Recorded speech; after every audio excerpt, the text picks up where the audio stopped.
আসসালামু আলাইকুম।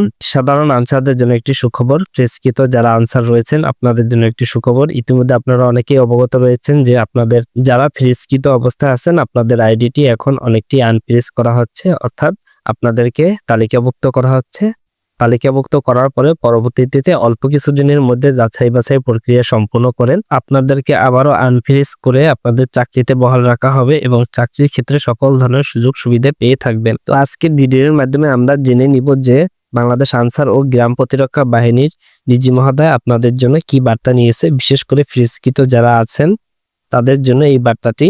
তো আপনারা সবাই ধৈর্য সহকারে পুরো ভিডিওটি দেখবেন। তথ্যটি সংরক্ষণ করা হয়েছে বাংলাদেশ আনসার এনবিডিবি ফেসবুক পেজ থেকে। বাহিনীর প্রধান আনসার আন্দোলনের পরবর্তী সময়ে ফ্রিজ হওয়া আনসার সদস্যদের প্রতি একটি নির্দেশনা স্পষ্টভাবে দিয়েছিলেন। নির্দেশ কোনো ব্যক্তি শাস্তি পাবে না, দোষী কেউ পার পাবে না। এই ধারণাকে সামনে রেখে গত 2 মাসে সকল তথ্য কাগজপত্র যাচাই বাছাইয়ের পরে 300 এর অধিক আনসার সদস্যকে ফ্রিজ হতে অব্যাহতি দেওয়া হয় এবং এ প্রক্রিয়া চলমান আছে। সংস্কারের আওতায় কাগজপত্র যাচাই বাছাই করার জন্য দরকার পর্যাপ্ত সময়। তদুপরি সাধারণ আনসারদের একটি অংশ বাহিনীর ইতিহাসের এত বড় কলঙ্কজনক ঘটনার অবতারণা করার পরেও যারা ভাবছেন সবকিছু সম্পূর্ণভাবে স্বাভাবিক হয়ে যাবে এবং তাদের বর্তমান দুর্দশার জন্য তাদের নিজ দায়ভার বাহিনীর উপর চাপিয়ে দিবে, তারা ভয়াবহ ভ্রান্তি ও বোকার স্বর্গে বাস করছে।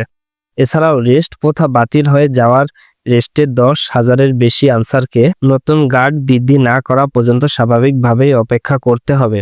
অক্টোবর 2024 হতে 16 ডিসেম্বর 2024 পর্যন্ত যাদের কাগজপত্র যাচাই বাছাই সম্পূর্ণ করে তথ্য সঠিক এবং শৃঙ্খলার মান সন্তোষজনক পাওয়া গিয়েছে তাদেরকে মহাপরিচালক মহোদয় অনুগ্রহে আনফ্রিজ করা হয়েছে। আনফ্রিজ করার প্রক্রিয়া সময় সাপেক্ষ এবং অনেকগুলো স্তর বিশিষ্ট হয়, এটি বাস্তবায়নে দিতে হবে পর্যাপ্ত সময়। ফ্রিজকৃত আনসার সদস্যদের একটি বড় অংশ আন্দোলনে প্রত্যক্ষভাবে অংশ নিয়েছিল। যারা এই বাহিনীর সম্মানকে প্রশ্নবিদ্ধ করেছেন তাদেরকে কোনোভাবেই ছাড় দেওয়া হবে না এবং বর্তমান গার্ডে কর্মরত থাকলেও আন্দোলনে জড়িত থাকার প্রমাণ পাওয়া গেলে এ সকল সদস্য শাস্তির আওতায় আসবেন। ইতিমধ্যে 50 জনের অধিক সদস্যকে তথ্য প্রমাণের ভিত্তিতে গার্ড হতে আন্দোলনে জড়িত থাকার দায়ে ফ্রিজ করা হয়েছে এবং নীতিমালা অনুসারে তদন্ত চলমান রয়েছে। তাই কোনো সদস্য মিথ্যা তথ্য দিয়ে আন্দোলনে উস্কানি দিয়ে আনফ্রিজ হয়ে অফার পাবেন এমন ধারণা থেকে বিরত থাকার পরামর্শ দেওয়া যাচ্ছে। তাই বাহিনীর প্রধান ন্যায় বিচার প্রতিষ্ঠা এবং সংস্কারের মাধ্যমে স্মার্ট কার্ডধারী আনসারদের রেস্ট প্রথা বাতিলের যে কার্যক্রম হাতে নিয়েছে তা সুফল ভোগ করার জন্য ধৈর্য সহকারে অপেক্ষা করার জন্য আহ্বান করানো যাচ্ছে।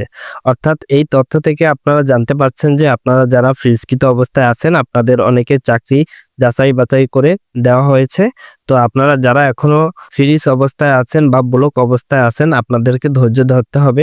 আপনাদের যাচাই বাছাই প্রক্রিয়া চলমান রয়েছে, আপনাদের যাচাই বাছাই করে আপনাদেরকে চাকরিতে নিয়োগ নেওয়া হবে। তো সবাই ধৈর্য সহকারে অপেক্ষা করুন, সময় মতো আপনাদের চাকরিতে আবার জয়েন করানো হবে।